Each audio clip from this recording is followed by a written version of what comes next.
Ration card સાથે આધાર card ઈ-કેવાયસી કરવા માટે કલાકો સુધી તમારે લાઇનમાં ઊભું રહેવાની જરૂર નથી.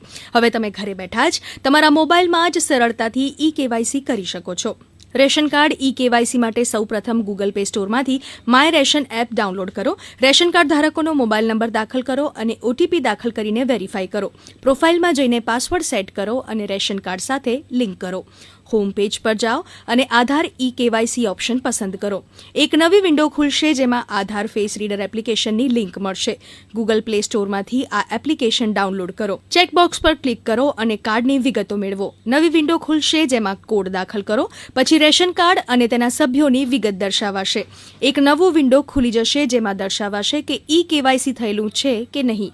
જે નામ સામે નો દેખાય તે નામને ઈ-કેવાયસી માટે પસંદ કરો. નવી વિન્ડો ખુલી જશે. ત્યાં ચેકબોક્સ પર ક્લિક કરીને ઓટીપી જનરેટ કરો અને વેરીફાઈ કરો.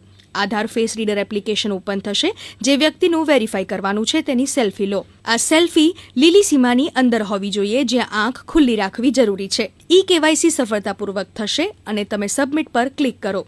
હવે તમને સક્સેસફુલ મેસેજ મળશે. આ રીતે તમારું રેશન કાર્ડ ઈ-કેવાયસી સફળતાપૂર્વક પૂર્ણ થઈ જશે. રેશન કાર્ડ સાથે આધાર કાર્ડ ઈ-કેવાયસી કરતી વખતે ઘણીવાર એરર જોવા મળે છે, ત્યારે થોડીવાર રહીને ફરીથી પ્રયાસ કરો. કેટલીકવાર ઈ-કેવાયસી કરતી વખતે ઓટીપી ફોન પર આવતો નથી, તો તમે પહેલા ચકાસી લો કે આધાર કાર્ડ સાથે જૂનો અથવા તો બંધ નંબર તો લિંક નથી ને. જો આવું હોય તો ઓટીપી મેળવવામાં સમસ્યા થઈ શકે છે. તમારા આધાર કાર્ડ સાથે સક્રિય મોબાઈલ નંબરને લિંક કરાવવો જરૂરી છે.